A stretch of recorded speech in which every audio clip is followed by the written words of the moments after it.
Hey everyone, I am back today to talk about our second social emotional learning competency.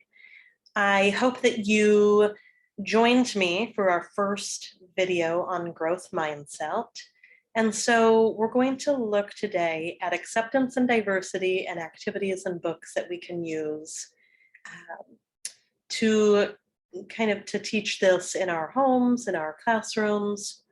So let's start off once again with what do I mean by acceptance and diversity? So these definitions that I give you are definitions that you can easily use with kids. I'm making them simplistic so that you can use them even with the youngest of kids. So really we're talking about understanding our similarities and differences, and then also respecting and valuing those differences in others, right? Having respect and love and understanding of people who are different from us. So, some activities that you might consider trying are just, first of all, researching another culture, whether that's the culture of a new friend at school or a new friend in the neighborhood, looking at their art, their play. What do they do for play? Games, activities, things like that. What foods do they eat? Learn about that culture. Take virtual field trips. We have so many things right at our fingertips through technology, and especially now that we've gone through this pandemic, right? And we've learned some really great ways to turn things virtual. So see what's out there to learn about other cultures, other people through a virtual field trip. You know, as the conversation around acceptance and diversity has kind of grown and become more mainstream in the last many years, we're seeing an increase in things like multicultural art supplies. I know when I was a kid growing up, we certainly did not have um, art supplies that reflected the many different skin colors. We didn't have construction paper and things like that that represented people of all colors. So we can use these. Now we have so many options to help kids of all color, right, feel more seen in the classroom. And whether that's in an art class or through an activity that is being done. So these are such great tools to tap into. The M&M and the egg experiment are basically the same thing, just using different foods.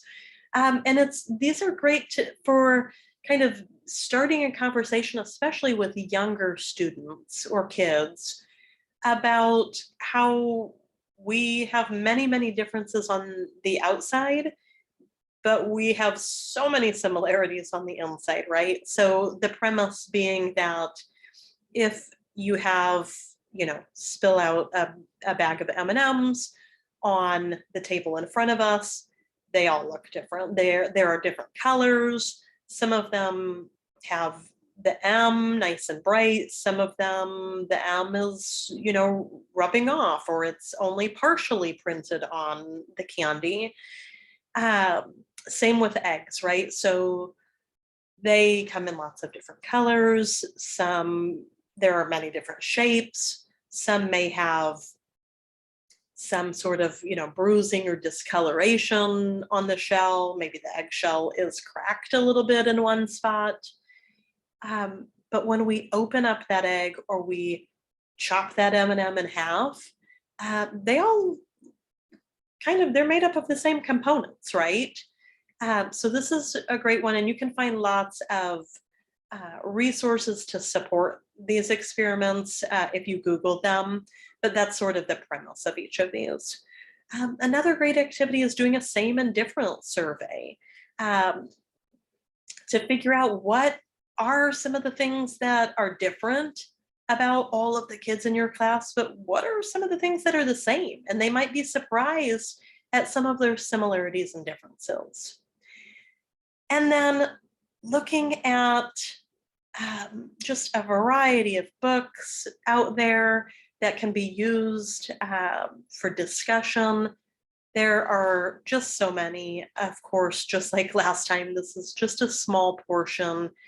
Um, and when we're talking about acceptance and diversity, there are books that focus on color. There are books that focus on cultures and immigration. And so you can really kind of dive in and find exactly what you're looking for. Um, some of my favorites, I love Fiona Flamingo. That is a great one. I love Emmanuel's Dream, the true story of Emmanuel right here over on the left. And that one, there are lots of great videos and other resources online that you can really dive deep into that book. What other ones? Gosh, there are just so many. The World Needs More Purple People is a great one. Snippets, I mentioned last time. I'm a huge fan of anything by Diane Alber. So hopefully this is just a good starting off point for you to kind of go out there and research what is going to work best for you in your situation and the kiddos that you have at home or at school. So I'm excited to continue these videos, and I hope that you enjoyed this one and that you join me again next time for our next competency. See you next time.